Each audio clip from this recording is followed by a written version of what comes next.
Fühlen Sie sich unfrei und eingeengt durch Ihren Partner?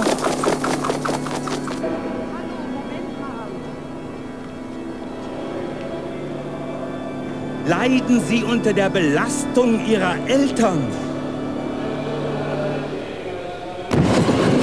Haben Sie Probleme in der Schule? Dann fragen Sie Dr. Winter! Liebe Freunde der Wissenschaft, guten Morgen! Guten Morgen, Dr. Winter! Auch diesmal regnete es wieder Millionen von Briefen und Postkarten, in denen sich Mitmenschen mit Problemen mit Menschen, mit Problemen mit Mitmenschen, mit der Bitte um Rat an mich wenden. Um auch wirklich niemanden zu bevorzugen, greife ich aus diesem gewaltigen Berg von Zuschriften wahllos einen x-beliebigen heraus, ohne Rücksicht auf Name, Rang oder Geschlecht. So schreibt Lady Diana aus England. Lieber Dr. Winter, mein Ehemann Prinz Charles schnarcht. Und zwar so laut, dass es nur so kracht.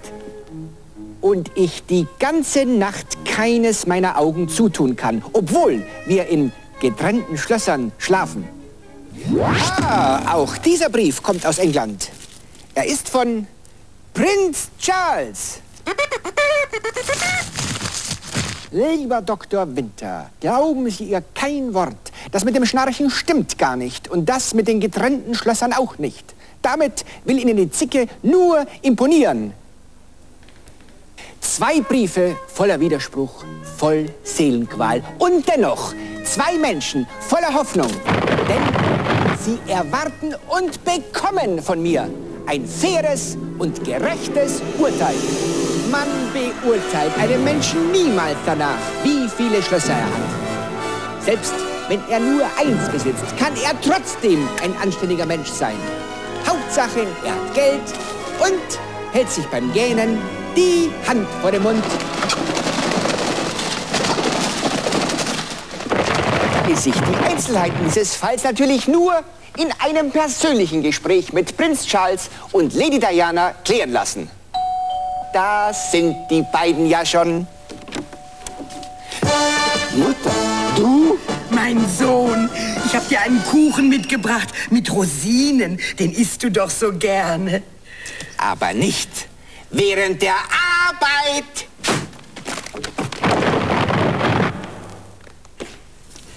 Und damit kommen wir zum heutigen Thema. Schnarchen.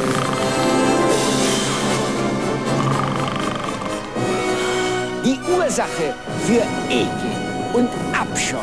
Die Geißel der Menschheit. Der Ruin jeder nächtlichen Partnerschaft. Daraus ergeben sich 3 wichtige Fragen. Woher kommt das Schnarchen? Wohin führt das Schnarchen? Und die wichtigste, was tut man gegen das Schnarchen? Wie auf alles in der Welt finden wir auch dafür die Antwort im Schoße der Wissenschaft. Machen wir uns also auf den Weg zur Suche nach der Wahrheit.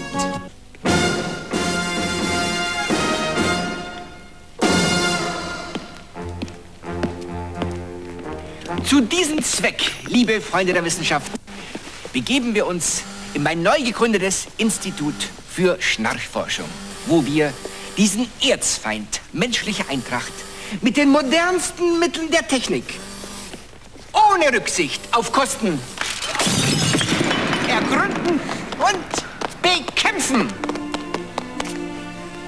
Ich finde Sie faszinierend, Dr. Winter. Ich mich auch, Schwester Christa.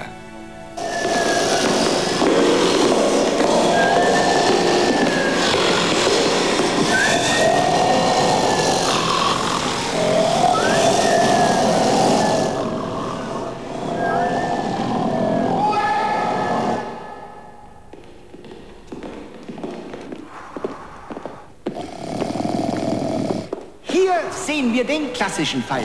Rochulus vulgaris, den gemeinen Schnarcher.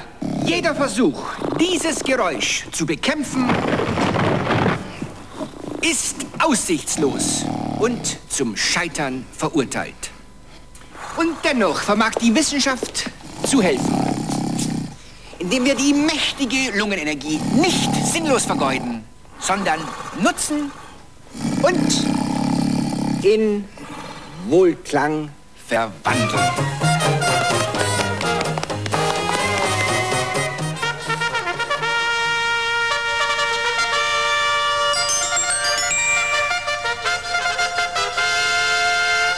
Und hier unser nächster Fall. Mutter, du...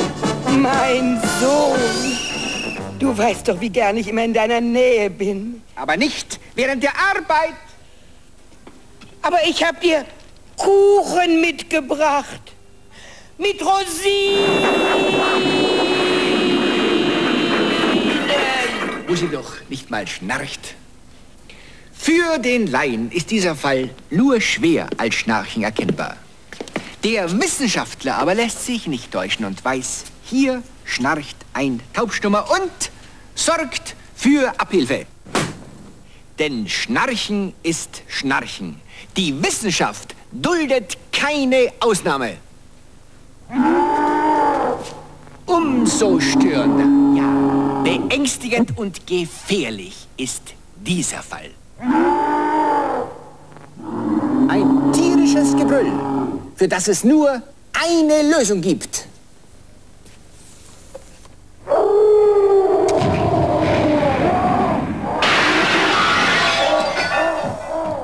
Wie man das Schnarchen heilt. Doch die entscheidende Frage harrt immer noch ihre Antwort. Woher kommt das Schnarchen? Schon lange tobt ein erbitterter Streit unter den Gelehrten. Ist das Schnarchen körperlichen Ursprungs, wie die einen behaupten, oder kommt es, wie die andere Seite verficht, aus der Tiefe unserer Seele? Meine Antwort dazu lautet, beides stimmt. Beides ist richtig.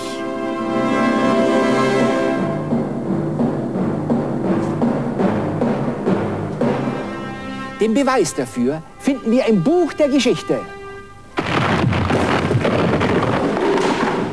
Wenn wir zurückblättern in den grauen Nebel der Vergangenheit, in die Urzeit, als der Mensch noch ohne Sprache ward.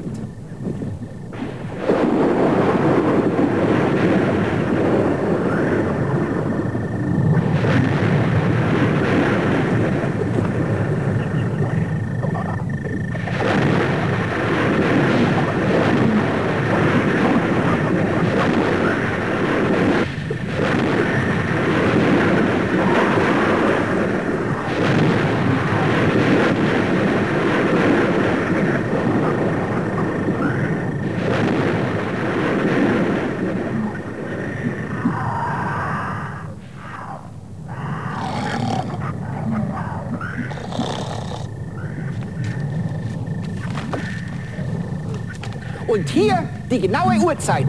Beim Gongschlag ist es 1 Million Jahre vor Dr. Winter.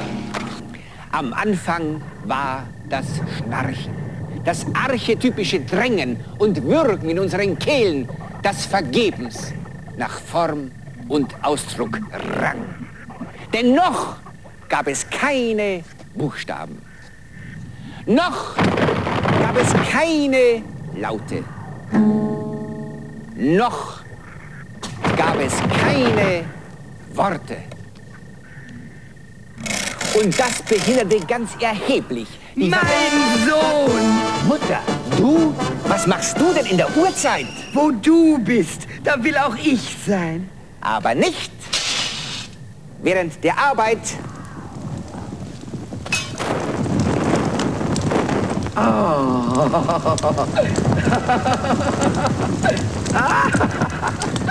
Gewiss, auf einfachster Ebene war mittels Schnarchen eine grobe Verständigung durchaus möglich. Schwierig jedoch wurde es, wenn es um die höheren Dinge des Lebens ging.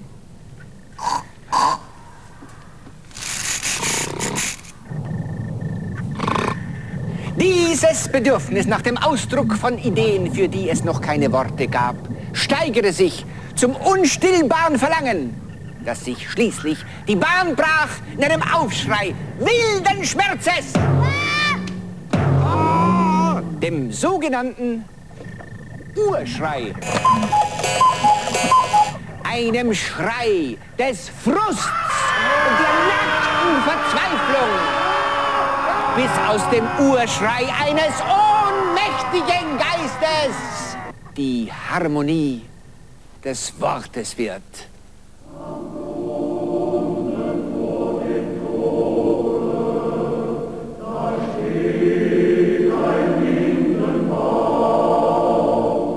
Und was, liebe Freunde der Wissenschaft, haben wir daraus gelernt? Schnarchen ist die Sprache der Seele. Und so wie uns der Traum die Bilder des Unfassbaren zeigt, ist Schnarchen der Versuch des Geistes, sie in Worte zu fassen. Mein Sohn, ich bin ja so stolz auf dich. Ich habe dir einen Kuchen mitgebracht. Lady Diana? Elender Schnarchsack! Und versäumen Sie nicht die nächste Folge unserer Aufklärungsserie